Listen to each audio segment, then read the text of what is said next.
প্ৰয়াত হেমন্ত কুমাৰ চহৰীয়াৰ প্ৰথম মৃত্যুবাৰ্ষিকী উপলক্ষে স্মৃতিচাৰণ আৰু শ্ৰদ্ধাৰ্য গ্ৰন্থ উন্মোচনী সভা। দৰং জিলাৰ নামখলা পঞ্চায়তৰ অন্তৰ্গত হালৈপাৰা গাঁৱৰ প্ৰতিষ্ঠিত ব্যৱসায়ী প্ৰয়াত হেমন্ত কুমাৰ চহৰীয়াৰ প্ৰথম বাৰ্ষিক মৃত্যুবাৰ্ষিকীৰ লগত সংগতি ৰাখি স্মৃতিচাৰণ আৰু শ্ৰদ্ধাৰ্য গ্ৰন্থ উন্মোচনী সভা অনুষ্ঠিত হয়। ভানুমতী কলিতা চহৰীয়াৰ বাসগৃহত অনুষ্ঠিত হোৱা বাৰ্ষিকীত খতৰা সত্ৰ পৰিচালনা সমিতিৰ সভাপতি যাদৱ মহন্তই বন্তি প্ৰজ্বলনেৰে অনুষ্ঠানৰ শুভাৰম্ভণি কৰে।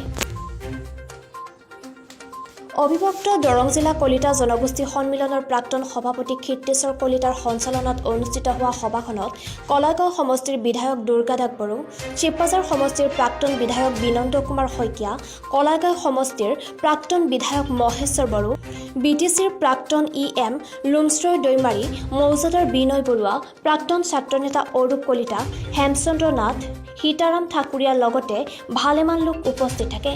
এই সভাত দেওমৰনৈ কনিষ্ঠ মহাবিদ্যালয়ৰ অৱসৰী অধ্যক্ষ মতিৰাম শইকীয়াই হেমন্ত পৰশ নামৰ স্মাৰক গ্ৰন্থ উন্মোচন কৰে।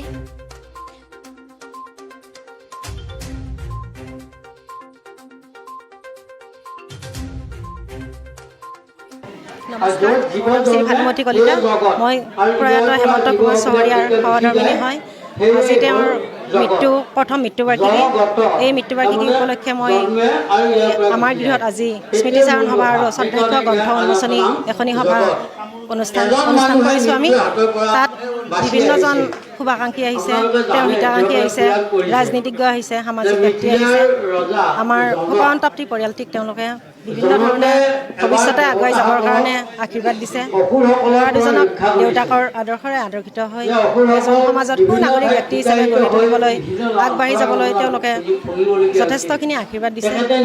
এক প্ৰকাৰ ভালো লাগিছে, দুখো লাগিছে, কাৰণ তেওঁ যিহেতু এজন সমাজ হিতৈষী এগৰাকী ভাল, আমাৰ কাৰণে এজন ভাল অভিভাৱক, ল'ৰা দুজনৰ কাৰণে এজন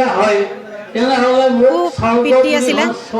তেওঁৰ আদৰ্শৰে যাতে মই ল'ৰা দুজনক ভৱিষ্যতে আগৰ ফালে লৈ যাব পাৰোঁ, সমাজত এজন শুভাকাংক্ষী হিচাপে তেওঁলোকক প্ৰতিষ্ঠা কৰিব পাৰোঁ, এয়ে মোৰ কামনা। আৰু আমি এতিয়া ল'ৰা দুজন আৰু মই এতিয়া বহুত অকলশৰীয়া, যিহেতু অকলশৰীয়া যদিও ৰাইজ আছে আমাৰ লগত, গোটেই আঞ্চলিক ৰাইজে আমাৰ প্ৰতিটো বিপদ আপদত তেওঁলোকে আমাক দিয়া পৰামৰ্শ দি আছে, আশীৰ্বাদ দি আছে। ভৱিষ্যতেও তেওঁলোকৰ পৰা আশীৰ্বাদ বিচাৰিম। আমি স্মৃতিচাৰণ কৰিছোঁ আজি প্ৰথম মৃত্যুবাৰ্ষিকী। এই মৃত্যুবাৰ্ষিকী আমাৰ হেমন্ত চহৰীয়াৰ পৰিয়ালে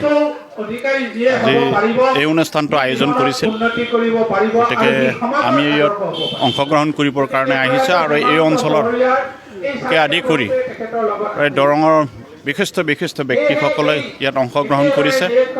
আমাৰ স্থানীয় বিধায়ক দুৰ্গা দাস বড়োকে আদি কৰি আমাৰ প্ৰাক্তন শিৱবাজাৰৰ বিধায়ক বিনন্দ কুমাৰ শইকীয়াও ইয়াত উপস্থিত আছে। তাৰ বাহিৰে আমাৰ দেওমৰনৈ মহাবিদ্যালয়ৰ অৱসৰপ্ৰাপ্ত অধ্যক্ষ মতিৰাম শইকীয়া, তেখেতে গ্ৰন্থ উন্মোচন কৰিছে। গতিকে এজন প্ৰতিষ্ঠিত ব্যৱসায়ী যদিও হেমন্ত চহৰীয়া এজন সমাজকৰ্মী আছিল।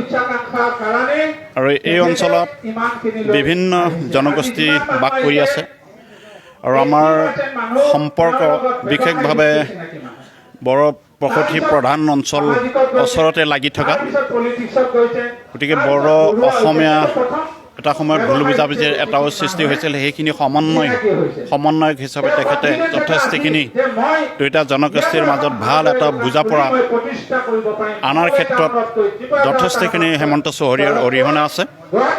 যাই হওক, তেখেতে এই নামখলা অঞ্চলকে আদি কৰি ইয়াত বিভিন্ন অনুষ্ঠান প্ৰতিষ্ঠানৰ লগত জড়িত থাকি ইয়াৰ উন্নয়নৰ কাৰণে চৰকাৰী পক্ষৰ পৰা যি ধৰণে আদায় কৰিবৰ ব্যৱস্থা ল'ব লাগে, সেইখিনিও ব্যৱস্থা তেখেতে আগত থাকি কৰি আছিল। যথেষ্টখিনি অনুষ্ঠান গঢ় দিছে, হাইস্কুল গঢ় দিছে, নামখলা ৰাস মন্দিৰ। নামখলাৰ পৰা ডিপেন ডেকা ৰিপৰ্ট, PI নিউজ।